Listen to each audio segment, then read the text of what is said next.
ఇద్దరున్నారు కదా ప్రొడ్యూసర్స్ విద్యా గారు. అంటే అంటే ఎలా మౌంట్ అవుతాయి ప్రాజెక్ట్స్ ఇవి నాకు గీతార్ట్స్‌లో నాకు లాస్ట్ టైమ్ కూడా ఇదొక కన్‌ఫ్యూజను.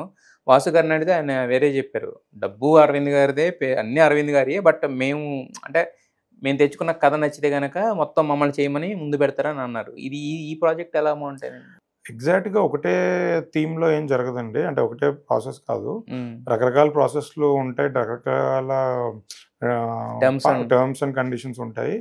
ఈ ప్రాజెక్ట్ ఏంటంటే యాక్చువల్లీ రాహుల్ నేను కలిసి ఈ కథ అనుకోని రష్మిక గారికి చెప్పి, రష్మిక గారు యెస్ చెప్పిన టైంలో నేనేం చేసినా ఫస్ట్ అరవింద్ గారికి చెప్పే చేస్తాను.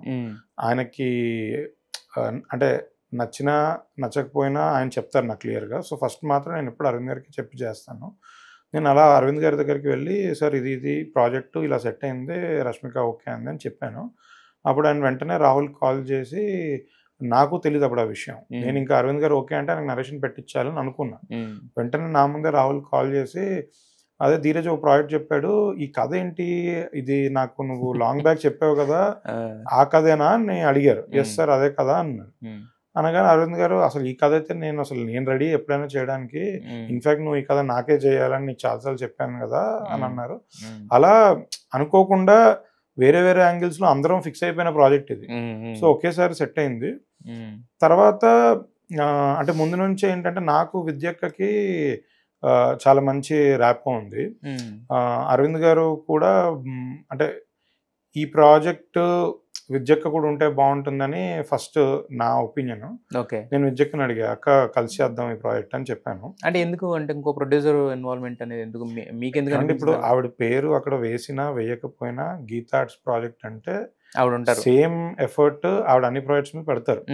బట్ నాకు అనిపించింది ఈ పర్టిక్యులర్ ప్రాజెక్ట్ కొంచెం ప్రెస్టీజియస్ ప్రాజెక్ట్. ఆవిడ ఉంటే బావుంటది అని అనిపించింది.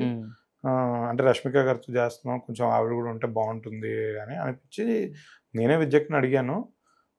విద్యక్క ఇలా ధీరజ్ ఇలా అంటున్నాడని సార్‌తో మాట్లాడడం. అంటే ఎఫర్ట్, టైము అంతా సేమ్ అండి. జస్ట్ నేమ్ క్రెడిట్స్ దగ్గర నేను అడిగాను. విద్యక్క యెస్ అన్నారు. సార్ కూడా అసలు లేదు ఈ ప్రాజెక్ట్‌తో మంచి పేరొస్తది. సో, విద్యక్క కూడా ఉండాలి అని సార్ అన్నారు. అలా విద్యక్క నేను కలిసి ఈ ప్రాజెక్ట్ షేప్ అప్ చేశాను. అనుకోకుండా జరిగిన ఒక మిస్టేక్ వలన ₹1 కోటి వరకు ఒక ప్రమోషన్ సాంగ్ పెట్టారు. మరి ఇది లాంగ్ ప్రాసెస్ కదా సినిమా కూడా. సో, ఇంకోటేంటంటే అవుట్‌డోర్‌లు ఉంటాయి, అన్నీ ఉంటాయి.